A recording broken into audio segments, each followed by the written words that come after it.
buat orang-orang yang bekerja di malam hari pasti ada challenge sendiri di saat mereka bertugas. Termasuk salah satunya ditampakin makhluk halus. Cerita ini kejadiannya di tahun 2004. Gue dapet cerita ini dari temen gue dan ini ceritanya tuh di SMP-nya dia. Di saat itu 2004 ada seorang satpam yang kerja di SMP itu di daerah Jakarta Selatan. Gue nggak bisa sebut SMP-nya di mana. Oke. Posnya dia itu di bagian depan sekolah, ya udah pastilah ya. Dan nama satpamnya ini Rinto. Dia tuh umurnya 26-27an lah. Emang satpam baru yang masih muda juga. Dan selain Rinto sebagai satpam sekolah, ada juga satu orang lagi nih, umurnya hampir 30-an, namanya Dadang. Nah, Dadang ini adalah salah satu penjaga sekolah. Dia kayak cleaning service gitu loh. Kebayang gak sih lo kalau misalkan di sekolah lo tuh dulu kayak ada penjaga sekolah yang emang tinggal di situ? Iya. Nah, si Dadang ini rumah atau kamarnya itu letaknya tuh di bagian sudut kiri belakang sekolah. Jadi ini layout sekolahnya ya, biar gampang lo bisa bayangin. Jadi itu dari bagian depan, dari bagian posnya si satpam ini di tengah bagian depan sekolah. Ya pasti dong, gerbang sekolah gitu kan. Lo masuk ke dalam sekolahnya, terus lo ke kanan, ke ujung, ke belakang, lewat sisi kanan sekolah. Itu tuh di belakang sekolah ada pohon bambu gitu, Muy. Nah, sepanjang dari kanan ke kiri bagian belakang sekolah. Nah, terus dari sudut kanan belakang itu lu ke arah kiri, dan tempat letak si kamar Dadang itu di paling belakang sudut kiri sekolah. Berarti di belakangnya si pohon bambu itu? Betul, bisa dibilang gitu. Oke. Jadi kayak gampangnya ya di depan tuh pos satpam, terus di bagian belakang bagian kiri yaitu ada kamar si Dadang. Tapi ya buat menuju kamar Dadang lu harus muter lewat sisi kanan sekolah. Ya, jadi nggak oke. bisa langsung gitu loh, Muy. Nah, Dadang sama Rinto ini cukup dekat karena emang umurnya mereka nggak beda jauh kan, kayak cuman beda 3-4 tahunan lah. Jadi Rinto sebagai satpam yang baru tuh kalau misalkan mau makan siang atau dia bosen, dia tuh sering mainnya ke tempatnya si Dadang ini, ke kamarnya dia buat kayak makan, nongkrong-nongkrong gitu. Karena si Rinto juga dia tuh satpam baru, belum setahun kerja di sekolah itu. Dia tuh banyak ngobrol lah tentang si sekolah ini sama Dadang. Karena bedanya Dadang tuh udah bertahun-tahun tinggal di sana. Nah, di saat itu sekolah tuh lagi ada renovasi, Muy. Nah, jadi banyak kuli. Gak nginep sih karena gak dibolehin. Jadi bedengnya tuh deket sekolah itu, di samping tapi di luar area sekolah. Lo tau bedeng gak sih? Tahu. Kayak tempat buat tinggal sementara, kuli-kuli gitu loh. Karena ya anak-anak SMP kan gak nyaman kalau misalkan ada bedeng atau rumah kuli itu di dalam area sekolahnya. Nah, di suatu malam Rinto tuh mau nginep di sekolah. Ya otomatis tidurnya sama Dadang dong, di kamarnya Dadang di bagian belakang sekolah itu. Singkat cerita, hari udah malam, dan setelah udah ngerokok-ngerokok depan sekolah, mereka masuklah ke dalam sekolah. Itu sekitar jam 10-an malam. Masuk ke area sekolah, sama tuh kayak yang gue bilang tadi. Dari pos bagian depan, mereka ke ujung kanan dulu, lurus, terus ke belakang, lewat sisi kanan, sampai ke ujung, baru tuh belok kiri, ngelewatin pohon-pohon bambu yang gue bilang tadi. Panjangnya sekitar 100 meteran lah. Sekolah juga nggak gede dan nggak kecil, kayak biasa aja. Mereka nyusurin tuh pohon-pohon bambu itu, yang mana di deket bagian pohon-pohon bambu itu juga emang lagi direnov buat bikin ruangan baru. Jadi kayak banyak kayu-kayu, banyak semen, agak-agak berantakan lah di sisi kanan belakang itu. Terus tiba-tiba pas lagi nyusurin pohon-pohon bambu itu, si Rinto ngerasa kayak ada biji atau buah kecil tuh yang kena di pundaknya dia. Jadi kayak dari arah belakang, kayak dilempar sama orang gitu loh. Terus Rinto respon, apaan tuh? Dari situ tuh Dadang langsung nengok, terus dia teriak ke arah belakang, jangan ganggu. Ada satu komplek di daerah Jakarta Selatan. Rumah-rumah di dalam komplek ini tuh kayak gede-gede banget gitu, lebih kayak di daerah Senopati gitu, kebayang kan? Nah, tapi komplek ini bukan komplek buntu. Jadi kayak lo tuh bisa ngelewatin jalanan komplek ini buat motong. Jadi mobil motor pun juga bisa lewat lalu lalang gitu. Jalan pintas berarti. Iya, bisa jalan pintas juga. Nah, di sana ada satu rumah tua yang udah lama banget kosong. Orang-orang yang emang udah lama tinggal di sana pun juga udah kebiasa lah lewatin rumah ini malam-malam. Dan mereka pun juga dalam tanda kutip ya, udah kenalan sama si penunggu rumah ini. Sesapam-sapamnya pun juga udah biasa banget kalau misalnya lagi ronda malam-malam ngelewatin rumah itu.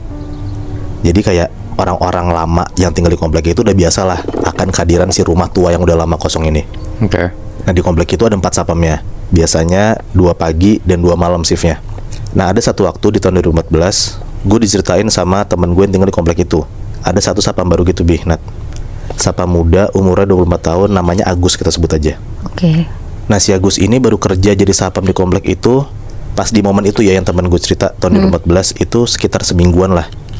4 sapam lainnya ya senior-senior. Bahkan ada 3 sapam yang emang udah jaga di sana sekitar 20 tahun. Karena si Agus ini masih baru, jadi selalu ditaruh di shift pagi sampai sore. Jadi jam 6 sore dia udah beres kerja. Nah di malam itu untuk pertama kalinya selama seminggu dia kerja di sana, dia harus masuk shift malam, ngegantiin sapam lainnya lagi sakit. Akhirnya di malam itu dia masuklah shift malam, jam 6 sore mulai sampai jam 6 pagi. Si Agus ini shift malam sama Pak Burhan namanya. Umurnya sekitar 60 tahunan dan dia udah jadi sapam senior lah di sana. Sekitar jam 8 malam mereka masih di pos ronda, masih ngobrol-ngobrol sambil ngerokok, biasa ngobrol-ngobrol basa-basi. Nah dikasih tau lah sama Pak Burhan ini kayak, ini komplek kan rada gede, jadi mereka tuh kalau misalnya mau patroli, mau ngeronda ya harus mencar bagi 2. Jadi kalau misalnya dia mau ngiter sambil mukulin tiang listrik tuh buat kasih tahu jam, ya harus hati-hati dan banyak doa lah, karena ini kompleknya gede dan kita harus ngiternya sendiri-sendiri. Maksudnya kan si Agus ini masih baru, ya pasti sebagai senior ya Pak Burhan ngasih tau lah kayak beberapa cerita-cerita serem, atau kayak dikasih kayak kalau misalnya lo takut amit-amit kejadian apa-apa ya lo tenang aja, lo harus gini. Oke. Jadi cerita seremnya niatnya bukan buat nakutin tapi buat ya biar hati-hati gitu ya. Iya bener Bi, karena ini pun juga pertama kalinya Agus shift malam kan. Semua udah diceritain sama Pak Burhan sampai sekitar jam 12 malam, dan mereka harus mencar lah buat ngasih tahu jam keluarga komplek itu buat mukulin tiang listrik. Tapi ada satu hal yang lupa dikasih tahu sama Pak Burhan ke Agus, yaitu soal satu rumah gede yang udah lama kosong ini. Sebenarnya ada satu hal yang harus dilakuin sama orang baru kalau misalnya mau ngelewatin rumah itu pas malam-malam di atas jam 3 pagi.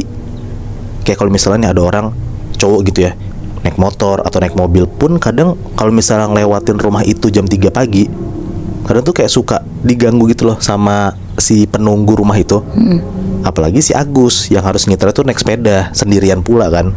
Udahlah jam 12 malam mereka berdua sepedaan tuh mencar. Biasanya sekitar 10 menitan habis ngiterin komplek itu, sapam-sapam itu ketemuan lagi di pos ronda depan yang tempat mereka ngumpul pertama. Terus masuk jam berikutnya mereka ngiter lagi. Pokoknya gitu terus sampai jam 5 pagi lah. Nah pas di jam 12 malam mereka mencar, Agus tuh rada deg-degan sejujurnya, karena emang pada dasarnya dia penakut dan parnoan. Jadi cerita kali ini dari security sebuah rumah sakit di daerah Jakarta Selatan. Kejadian ini sekitar tahun 2014. Kita sebut aja security ini namanya Anto, umurnya sekitar 37 tahun. Anto itu hitungannya adalah security baru di rumah sakit ini. Ya kira-kira dia udah kerja di situ sekitar setahunan. Jadi sistem jaga di security rumah sakit ini tuh ada yang jaga di depan, jaga per lantai, sama tempat-tempat lainnya lah. Karena di rolling terus, kebetulan pada saat itu Anto tuh lagi kedapetan shift jaga malam. Seharusnya dia jaga bareng sama temennya namanya Arif. Mereka akan jaga 2 lantai tuh pada saat itu. Letaknya di lantai 4 sama 5. Tapi di malam itu tuh Arif izin, jadi gak bisa jaga. Dan akhirnya mengharuskan si Anto nih jaga sendirian di 2 lantai itu. Jadi ya paling si Anto bakal bolak-balik ke setiap lantai 4 sama 5. Nah sekitar jam 10 malam Anto mulailah jaga. Dia mulai dari ngelihat data pasien malam itu. Pokoknya sesuai mekanisme dari rumah sakit itulah. Kayak di ruang ICU tuh ada berapa orang, keluarga yang nunggu ada berapa, dan lain-lain. Setelah dapet semua datanya, dia langsung jaga ke lantai 4. Nah sekitar jam 11 malam, pas banget ada OB lewat di lantai 4 tempat dia jaga. Dan kebetulan si Anto ini tuh lagi ngantuk banget. Dia nitip lah kopi ke si OB ini, minta tolong banget dibikinin kopi hitam panas. Terus gak kerasa nih udah sejam nunggu, kopinya si Anto tuh gak datang-datang. Si Anto mulai gelisah lah karena ngantuk banget kan dia. Dan itu udah jam 12 malam posisinya. Dia mau turun ke bawah juga gak enak karena gak ada Arif yang bisa gantiin dia jaga sebentar kan. Akhirnya Anto jalan-jalan lah di lorong, niatnya biar ngilangin ngantuk juga. Tapi pas dia lagi jalan di lorong, tiba-tiba dari ujung lorong tuh ada perempuan cantik banget pakai baju perawat.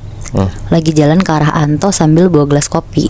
Jadi kayak papasan itu ya? Iya benar Moy. Anto berhenti terus langsung ngeliatin perempuan ini. Tapi perempuan ini tuh jalan aja lurus ngelewatin Anto. terus naruh kopinya di atas meja Anto. Terus bilang, "Kopinya, Mas." Anto tuh di situ benar-benar cuma bisa diem aja, kayak matung gitu loh. Saking dia tuh sebenarnya nggak tahu kalau ada perawat secantik itu. Dia lebih ke takjub gitu Moy, Bi. Karena penasaran banget, Anto tuh sampai nungguin OB yang tadi lewat ke lantai 4. Ya karena logikanya kan pasti dititipin kan sama OB ini ke perawat cantik itu. Sampai akhirnya kira-kira jam 2 pagi, OB-nya tuh baru muncul bawa kopi. Terus bilang ke Anto, "Mas, maaf ya lama, tadi saya bersihin ruangan yang ketumpahan kopi dulu." Terus Anto kan bingung ya, nanyalah dia, "Lah ini tadi ada perawat cakep banget ngasih kopi panas. Udah habis nih kopinya, lihat aja." Terus ditanya lagi sama Anto, "Ada perawat baru ya?" Ngedengar itu OB-nya tuh bingung banget. Dia cuma bisa jawab, "Nggak tahu sih ya Mas, saya nggak nitip siapa-siapa kok buat bikinin kopi si Emas."